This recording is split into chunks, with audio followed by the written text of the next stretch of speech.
Welcome to EPG Pathshala program in linguistics. Today we will discuss the module Quantitative Sociolinguistics from the course Sociolinguistics. I am Reshma Jacob from Center of Linguistics. Works of William Labov in the field of sociolinguistics in 1960s marked the beginning of a new approach in sociolinguistics that became popular as variationist sociolinguistics. Variationist sociolinguistics introduced the quantitative paradigm in sociolinguistics. Labov's seminal studies in New York and Philadelphia in the 1960s and 1970s initiated the quantitative paradigm in sociolinguistics. Variationist approach has various fundamental postulates. The fundamental postulates of this approach is that there is inherent variability in linguistic structures. It is important to note that this variability is not random. It is systematically patterned, and variability in linguistic structures is conditioned by multiple linguistic and social factors called constraints. The main objective of this model is to account for the linguistic variability by determining the constraints and their effects on the variability. This approach also tries to address various issues about linguistic structure and language change. Linguistics basically deals with the properties of natural language. The aim of linguistic theory is to focus on the structure of language, and formal linguistics is concerned with mental grammar and relies on intuitive judgment and introspection. The role of society or spatial dimension where language is used is inconsequential in the formalist tradition. In contrast, sociolinguistics engages with the study of language in its social context where it is actually embedded. Sociolinguistics focuses on the interaction of society and language. It investigates how the various social factors in society interact with the linguistic structure.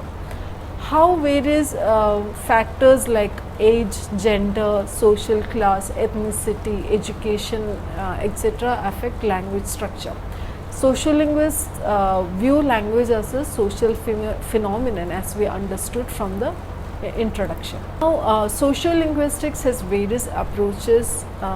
It has two main approaches, which is qualitative approach and quantitative approach.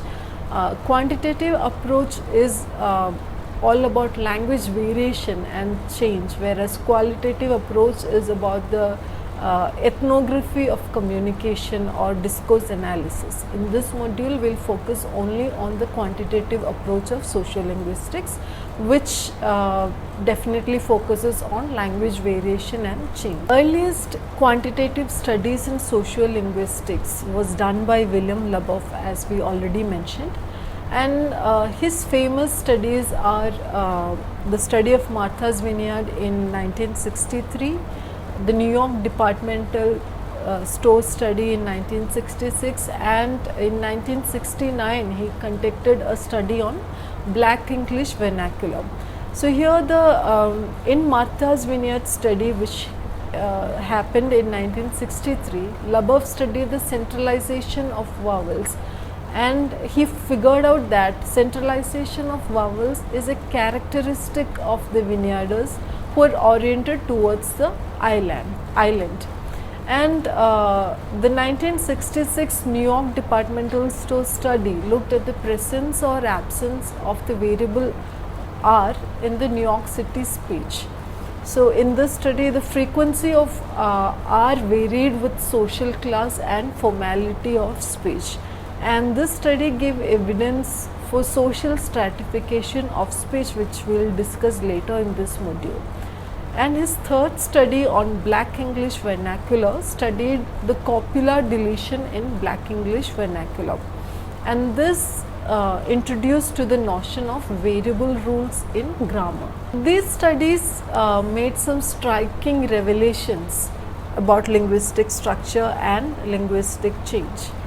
Laboff's study helped us in understanding that there is a patterned variability in language and no ways of saying the same thing. Precisely, linguistic variables are alternative linguistic forms conveying the same referential meaning. So, it is just the two different forms of same thing.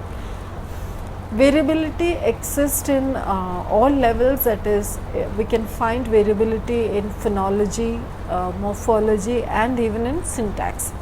Language variation can also be seen in sign language, second language acquisition, and discourse analysis. We will understand this with the help of some examples. There are various variables present in a variety of English dialects. For example, let us look at t, in the final word final cluster. So, sometimes it is observed that in various varieties of English, t in word final cluster is sometimes realized and sometimes it is not realized.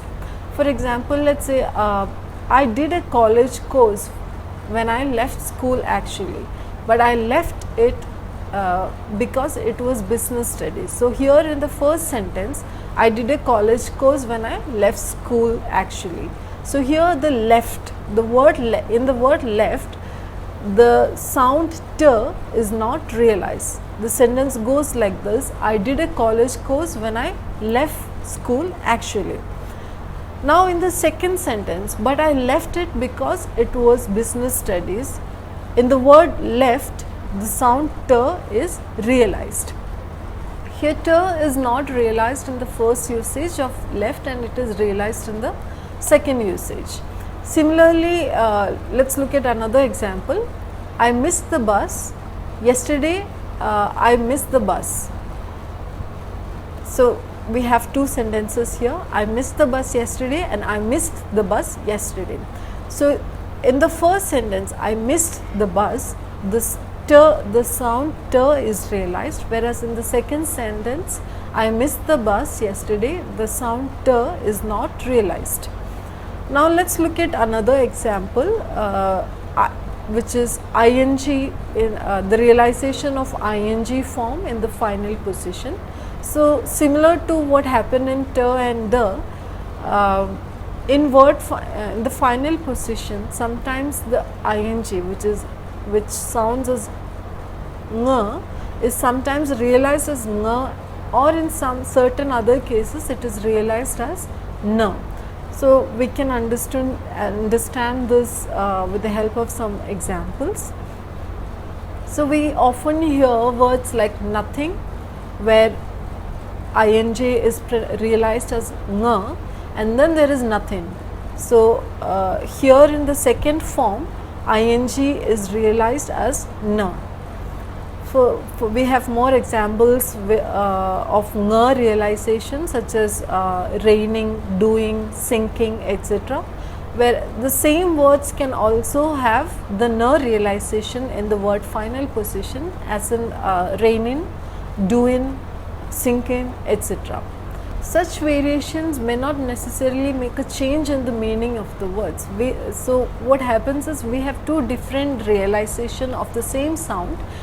In case of t is either realized or it is not realized, and in case of ing in the word final position, it is sometimes realized as ng or it is otherwise realized as n.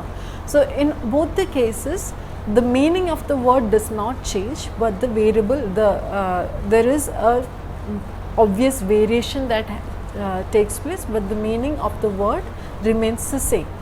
So, as to conduct a quantitative analysis, a large sample of data is collected and transcribed. A key concept in this approach is principle of accountability, as proposed by Laboff in 1972, which requires that all the occurrences and non-occurrences of the variant forms must be considered in the investigation.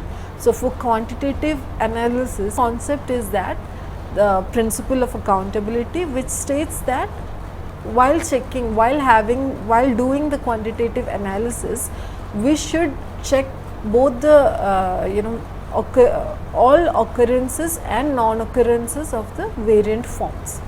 The variable rule program provides a distributional factor by factor analysis of the variant forms across the various external, which is external and internal factors. The external factors could be the social constraints, the social factors, and the internal factors are the linguistic factors. There are various advantages for this program. This provide relative frequencies and percentages of the variance form across independent variables.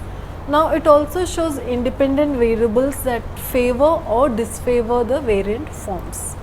We'll try to explain the multivariate analysis by citing the case of final consonant Turder deletion in the York English. Based on other studies, 3 linguistic constraints or factor groups were considered for Turder deletion. So the first is following the phonological environment, second is preceding the phonological environment, and the third is morphological class of the word. The distributional factor by factor analysis of Turder variable is presented in the table which is given in your text. You may please refer that. So this table shows the distribution of Turder deletion by factor groups. So now this, if you may please refer to the table shows that the relative frequencies and percentages of Turder with the independent variables. And these figures suggest that constraint ranking. This statistical program measures the probabilities by assigning factor weights to each category of the factor group. The factor groups are arranged from the highest to the lowest. The ones with high factor weights are perceived to favor a linguistic form, whereas the factor assigned low factor weights are considered to disfavor the variable. Now this enables us to analyze which of the factors are more likely to trigger or prevent the occurrences of a linguistic variable. By analyzing the factor weights, we can say that Turder is more likely to be deleted if it is followed by a consonant rather than pause and vowels. Now we can also say that Turder is prone to be deleted more after sibilants, and then we can from the table it is understood that men favor Turder deletion more than women. So if you go back to table 4, you can see that in the factor group following phonological segment, obstruent receives the highest factor weight, which is 0.83, followed by a glide which is 0.70 and R at 0.60.